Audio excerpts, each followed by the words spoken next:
నిజంగానే ఈ కోవలం బీచ్ గురించి విన్నాను కానండి, ఇంత ఎక్సలెంట్గా ఉంటుంది అనుకోలేండి. నిజంగా సూపర్ ఉంది. కోవలం తీరంలో సూర్యాస్తమయం జీవితంలో మరుపురాని అనుభూతిని ఇస్తూ తీరాన్ని తాకే ప్రతి అల ఏదో సందేశాన్ని తీసుకొస్తున్నట్లు అనిపిస్తుంది.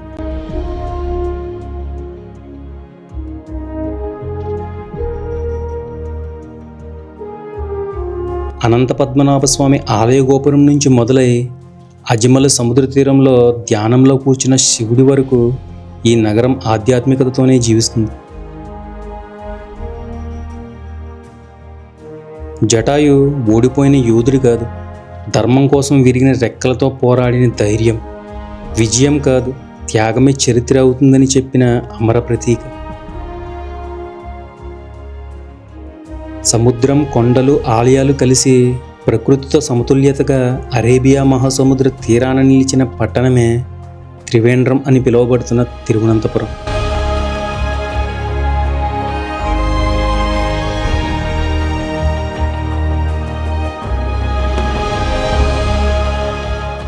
హాయ్ ఫ్రెండ్స్, ఈ వీడియోలో మీకు కేరళ రాజధాని తిరువనంతపురం చుట్టుపక్కల ఉన్న కొన్ని బ్యూటిఫుల్ లొకేషన్స్ని అయితే చూపించబోతున్నాను. ట్రావెల్ ఇన్ఫర్మేషన్, స్టే ఇన్ఫర్మేషన్ కూడా వీడియోతో పాటే ఇస్తాను. సో స్కిప్ చేయకుండా చూడండి. అలాగే లైక్, సబ్స్క్రైబ్ చేయడం అయితే మర్చిపోతున్నారు. ముఖ్యంగా టీవీలో చూసేవాళ్ళు ఒక్క సెకండ్ టైం తీసుకొని లైక్, సబ్స్క్రైబ్ చేసేస్తే ఇక వీడియోలోకి వెళ్ళిపోదాం. ముందుగా ఎంటైర్ కేరళ స్టేట్లోనే నెంబర్ 1 బీచ్ అయినటువంటి కోవలం బీచ్కి వెళ్తున్నాను. త్రివేంద్రం టౌన్ నుండి 20 కిలోమీటర్ల దూరంలో ఉంటుంది ఈ బీచ్. మీరు ఈ బీచ్ యొక్క విజువల్స్ని ఎంజాయ్ చేయాలంటే ఈవినింగ్ సన్సెట్ టైంలో వెళ్ళి సైలెంట్గా బీచ్ దగ్గర అస్తమిస్తున్న సూర్యుని చూస్తూ కూర్చోండి. మీకు ఏదో తెలియని కాన్ఫిడెన్స్ వస్తుంది. నేను అదే ఫీల్ అయ్యాను కాబట్టి చెప్తున్నాను. అంత అద్భుతమైన దృశ్యం అది. ఎక్కువ ఫారినర్స్ వచ్చే బీచ్ల్లో ఇదే మెయిన్. వర్కలా చూసాం కదా, అక్కడ జనాలు ఎక్కువ ఉంటారు. ఇది కొద్దిగా రిమోట్ లొకేషన్లో ఉన్న బీచ్ మాట చాలా బాగుంటుంది. ఇది కూడా 3 అర్ధచంద్రాకార తీరాలు, 2 లైట్ హౌస్లు, విదేశీ పర్యాటకుల తాకిడి ఈ బీచ్ని నెక్స్ట్ లెవెల్కి తీసుకువెళ్తాయి.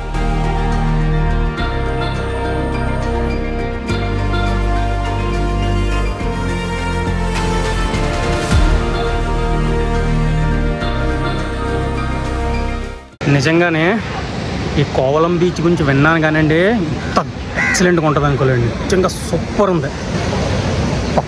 ఒక్కసారి విజిట్ చేయాల్సిన బీచ్ అండి. నాకు తెలిసి కేరళలో నేను చూసిన బీచ్లు అన్నింటిలో కల్లా ఇదే టాప్ బీచ్ అండి. ఎందుకంటే 2 జోన్లు ఉన్నాయి. ఇగో ఇక్కడ ఒక జోన్ కనిపిస్తుంది కాబట్టి ఇక్కడ ఈ సీ షోర్లో కొంతమంది స్నానాలు చేస్తుంటే, ఇదిగో ఇక్కడ ఈ సీ షోర్, ఇక్కడ సీ షోర్, 2 సీ షోర్లు అన్నమాట. మధ్యలో ఈ లైట్ హౌస్, ఇదిగో ఓల్డ్ లైట్ హౌస్ మాట. అక్కడ ఒక లైట్ హౌస్ ఉంది, అదిగో కనిపిస్తుంది కదా, అదొక లైట్ హౌస్. కానీ అబ్బాబ్బా సన్సెట్ ఇక్కడ నుంచి చూసానండి. నిజంగా ఇప్పుడు వచ్చిన ఇలాంటి సన్సెట్ని చూడాల, అంత పర్ఫెక్ట్గా ఆ సన్సెట్ నాకు కుదిరింది మాట. ఇక్కడ కరెక్ట్గా సన్ అలా గట్టుపక్క వెళ్ళడం క్లియర్గా చూశాను. 10 నిమిషాలు అలాగుండి చూశాను. బట్ నా దగ్గర అది కెమెరా లేపడం వల్ల టైం ల్యాప్స్ పెట్టలేదు. మొబైల్లో కూడా ఛార్జింగ్ లేదు, లేకపోతే మొబైల్లోనే పెడుతుంది టైం ల్యాప్స్. కానీ సూపర్ బీచ్ అండి కోలాలం బీచ్, ఎక్సలెంట్.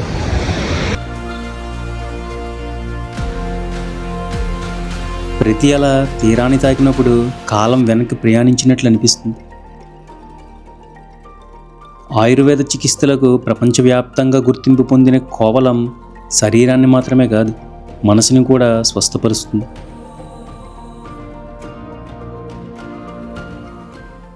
చాలామంది ఫారినర్స్ అండి, మ్యాక్స్ హాఫ్ ఇండియన్స్ ఉంటే హాఫ్ ఫారినర్స్ ఉన్నారు. బట్ మరి తీయలేదు వాళ్ళ వీడియోలు బాగోదని. చాలా బాగుందండి బీచ్. బాయ్ గోవా వైబ్స్ కనిపించాయి ఇక్కడ. ఆ వర్కలా బీచ్ అనుకున్నాను కానీ ఫస్ట్ ప్లేస్లో ఈ బీచ్ ఉంటే సెకండ్ ప్లేస్లో కపిల్ బీచ్ అని ఉంటుంది. దాని తర్వాత వర్కలా. ఈ 3 బీచ్లు టాప్ అండి కేరళలో. 3 బీచ్ని కవర్ చేస్తాను. ఇంకా ఫైనల్గా కన్యాకుమారి ఒకటి మిగిలింది, అది కవర్ చేస్తే ఇండియా మ్యాప్ కింద అయిపోయినట్టే. చూద్దాం. నెక్స్ట్ లైట్ ఫెయిల్యూర్ కూడా అయిపోయింది. ఇంకా వెళ్ళిపోవడం అంటే ఏమైందో.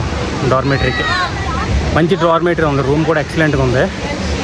అది చూపిస్తాను. రీసెంట్ కొత్తగా పెట్టారంట అది డార్మేటరీ. జస్ట్ 350 రూపీస్లో 2 డేస్కి బుక్ చేసుకున్నాను. 700లో AC dormitory, excellent washrooms, hot water అంతా ఎక్సలెంట్గా ఉందండి. చాలా బాగుంది. అసలు ఏం డిస్టర్బెన్స్ లేకుండా అది కూడా సేమ్ మన గోస్ట్ ఆఫ్లో చూసాం కూడా సేమ్ అటువంటి డార్మెటరీ ఇది కూడా తక్కువ రేట్లోనే జస్ట్ టెంపుల్కి దగ్గరలోనే నడుచుకొని వెళ్ళిపోవచ్చు టెంపుల్కి అంత దగ్గర.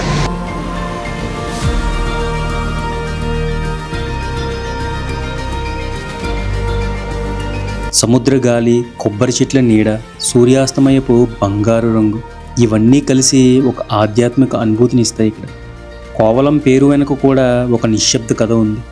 మలయాళంలో కోవలం అంటే కొబ్బరి చెట్ల నీడతో నిండిన తోట అని అర్థం. ఒకప్పుడు ఈ తీరమంతా కొబ్బరి వృక్షాల నీడలో దాగి ఉన్న గ్రామం.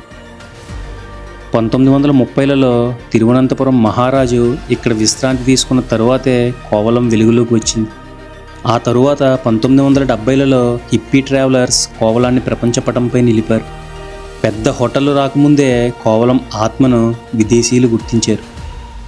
కోవలం తీరంలో అలలు కొంచెం వంకరగా వస్తాయి. ఇది భౌగోళికంగా అరుదైన నిర్మాణం. ఆ కారణంగానే ఇక్కడ సముద్రం ఉగ్రంగా కాకుండా ఆలింగనం చేసుకున్నట్లు ఉంటుంది. నా ట్రావెల్ జర్నీలో ది బెస్ట్ మెమరీ పేజెస్లో ఈ బీచ్లో సూర్యాస్తమయం ఉంటుంది. నెక్స్ట్ డే మార్నింగ్ త్రివేంద్రం నుండి 45 కిలోమీటర్ల దూరంలో ఉన్న జటాయు ఎర్త్ సెంటర్కి వెళ్ళాను. డిసెంబర్ మొత్తం కేరళలోని అన్ని టూరిస్ట్ ఏరియాలు క్రౌడ్తో నిండిపోతాయండి. ఇక్కడ కూడా అలాగే ఉంది. కొండపైకి వెళ్ళడానికి రోప్వే, వాక్వే ఉంటాయి. రోప్వేకి 600 వరకు ఛార్జ్ చేస్తున్నారు, కానీ 3 గంటల వెయిటింగ్ ఉంది. అందుకే వాక్వేలో వెళ్దామని డిసైడ్ అయ్యి 354 రూపాయలు పే చేసి స్టార్ట్ అయ్యాను. మొత్తం 826 స్టెప్స్ అంతండి. జనాలు మామూలుగా వెళ్ళారు కింద కేబుల్ కార్కి వెళ్ళడానికి. ఆల్మోస్ట్ ఒక 600-700 మంది ఉంటారు. 3 గంటల వెయిటింగ్ టైం అంట. దాని బదులు 826 స్టెప్స్ ఎక్కడం బెస్ట్. అది కూడా 600-700 టికెట్ మళ్ళీ దానికి. దాని బదులు ఈ వాకింగ్ రూట్లో వెళ్ళిపోవడం బెస్ట్. వాక్వే రూట్ కూడా కొంతవరకు స్టెప్స్ ఉండి మిగతా ఏరియాస్లో ప్లెయిన్గా ఉంటుంది.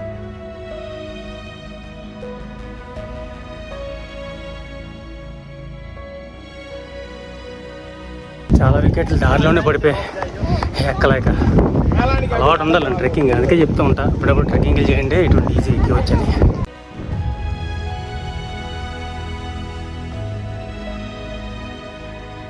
కరెక్ట్గా 1 కిలోమీటర్ డిస్టెన్స్ అండి. అక్కడక్కడ మెట్లు ఉన్నాయి, ఇంకా అక్కడక్కడ ఇలాంటి ప్లేన్ ఏరియాలు కూడా ఉన్నాయి. బట్ ఎండతో వస్తే కష్టంగానే ఉంటుంది. రామాయణంలో రావణుడు సీతమ్మను అపహరిస్తున్న సమయంలో వృద్ధుడైన జటాయు తన ప్రాణాలను లెక్క చేయకుండా ఎదురుదాడి చేశాడు. ఆ యుద్ధంలో రెక్కలు విరిగి ఈ కొండ మీదే జటాయు కూలిపోయాడని విశ్వాసం. అదే కథను శిల్పంగా మలిచిన రూపమే నేడు ఈ మహాకాయ విగ్రహం.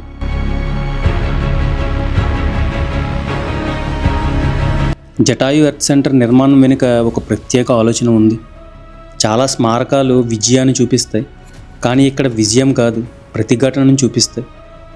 రెక్కలు విరిగిన జటాయు రూపం ఓడిపోయినా సరే తప్పుని ఎదిరించాలనే సందేశాన్ని ఇస్తుంది. ఇది ప్రపంచంలో అరుదైన కాన్సెప్ట్. ఈ ప్రాజెక్ట్ని రూపకల్పన చేసిన వారు ప్రముఖ శిల్పి మరియు దర్శకుడు రాజీవ్ అంచల్. దాదాపు 10 సంవత్సరాల పాటు ఈ శిల్పం నిర్మాణం కొనసాగింది. వేల టన్నుల రాయి, కాంక్రీట్, లోహం ఉపయోగించి కొండ స్వరూపాన్ని మార్చకుండా శిల్పాన్ని రూపొందించడం ఒక ఇంజనీరింగ్ అద్భుతం. ఇక్కడి జటాయు విగ్రహం ప్రపంచంలోని అతిపెద్ద పక్షి శిల్పం. దీని పొడవు సుమారు 200 అడుగులు, వెడల్పు 150 అడుగులు, ఎత్తు 70 అడుగులు ఉంటుంది. విశేషం ఏమిటంటే ఇది జటాయు ఎగురుతున్న రూపంలో కాదు, యుద్ధం చేసి పడిపోయిన రూపంలో ఉంటుంది. ఇది విజయానికి కాదు, త్యాగానికి గుర్తు. ఈ ఎర్త్ సెంటర్ను ఉమెన్ సేఫ్టీ అండ్ హానర్ అనే థీమ్తో నిర్మించారు. జటాయు కథను ఒక మిథాలజీగా కాకుండా నేటి సమాజానికి ఒక సందేశంగా చూపించారు. ఈ జటాయు స్కల్ప్చర్ విజిటింగ్ వచ్చిన వాళ్ళు per day 10 lakhs to 15 lakhs వస్తుందంటండి. అంతమంది వస్తున్నారు. జస్ట్ ఇది మ్యాన్మేడ్ స్ట్రక్చర్ అంతే. ఇప్పుడు అంతా టూరిజం జమానా నడుస్తుంది. జస్ట్ నార్మల్గా ఉన్నా సరే జనాలు ఎంతైనా డబ్బులు పే చేయడానికి రెడీగా ఉన్నారు. సో ఫోకస్ చేస్తే చాలా మంచిదండి ఏపీ గవర్నమెంట్. ఆ రోజు మొత్తం జటాయు ఎర్త్ సెంటర్ని సందర్శించడంతోనే అయిపోయింది. తిరిగి త్రివేంద్రం రీచ్ అయ్యి నెక్స్ట్ డే మార్నింగ్ ప్రపంచంలోనే రిచెస్ట్ టెంపుల్ అయినటువంటి అనంత పద్మనాభ స్వామి ఆలయానికి వెళ్ళాను. ఈ ఆలయ చరిత్ర వేల సంవత్సరాల నాటిదని విశ్వాసం. ట్రావెన్కోర్ మహారాజులు తమ రాజ్యాన్ని స్వామివారికి అంకితం చేసి పద్మనాభదాసులుగా పరిపాలించారు. రాజ్యం పాలించిన వారు కాదు. సేవ చేసిన వారన్న భావన ఈ ఆలయానికి ప్రత్యేకత. ఆలయం లోపలికి ప్రవేశించడానికి మోడర్న్ వస్త్రధారణను అనుమతించారు. పంచెతో మాత్రమే లోపలికి వెళ్లాల్సి ఉంటుంది. ధోతి కండు ఎలా ఉంటుంది, ఇక పట్టుకుని వెళ్తున్నాను. కొనుక్కున్నాను తప్పదు, 350 రూపాయలు పెట్టి.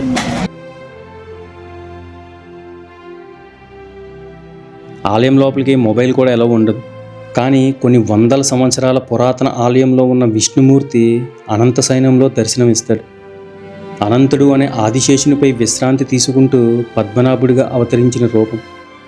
భక్తులు స్వామివారి పూర్తి రూపాన్ని ఒక్కసారిగా చూడలేరు. 3 ద్వారాల ద్వారా మాత్రమే సందర్శించగలరు.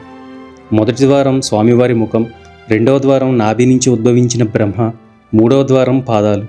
ఇది మనిషి దృష్టి పరిమితమని, దైవాన్ని పూర్తిగా గ్రహించలేమని సూచించే తత్వం. ఆలయంలో ఉన్న వాల్ట్స్ ప్రపంచవ్యాప్తంగా చర్చకు దారితీశాయి. అపార సంపద ఉన్నదన్నది నిజమే, కానీ అసలు రహస్యం సంపద కాదు. ఆ సంపద ఎందుకు, ఎవరి కోసం, ఏ కాలానికి భద్రపరిచారన్న ప్రశ్నలు నేటికీ వస్తూనే ఉంటాయి. ప్రత్యేకంగా వాల్ట్ బి ఇప్పటికీ మూసే ఉంది. నాగబంధాలు, తంత్ర మంత్ర సంకేతాలు ఉన్నాయని శాస్త్రీయంగా కాకుండా ఆధ్యాత్మికంగా కూడా దీన్ని తెరవలేమని నమ్మకం. ఇది భయం కాదు, విశ్వాసం. అక్కడికి కొంత దూరంలోనే అరేబియా మహాసముద్రం అంచున అజ్మల శివుని ఆలయం ఉంటుంది.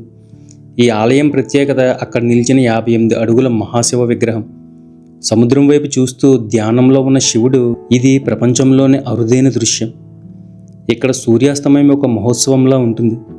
సూర్యుడు సముద్రంలో కరిగిపోతున్న వేళ శివుడి ముఖంపై పడే బంగారు కాంతి, ఇది కెమెరాతో పట్టలేని అనుభూతి. అందుకే చాలామంది మౌనంగా కూర్చొని శివునిని చూస్తూ కాలాన్ని మర్చిపోతారు.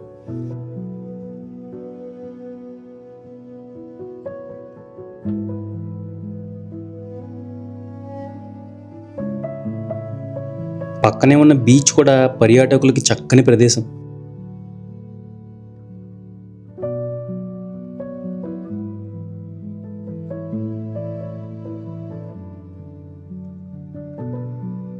ఈ శివుని విగ్రహం కింద భాగంలో ఒక స్వరంగ ఆలయాన్ని నిర్మించారు. పర్యాటక పరంగా 100 రూపాయల ఎంట్రీ టికెట్తో లోపల ఎంతో నైపుణ్యంతో శిల్పకారులు చెక్కిన విగ్రహాలను చూడొచ్చు.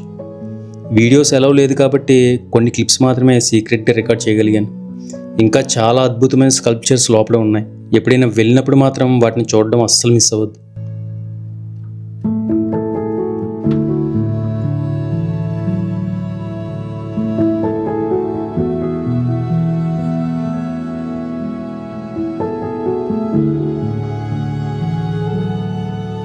ఎలా ఉందండి వీడియో?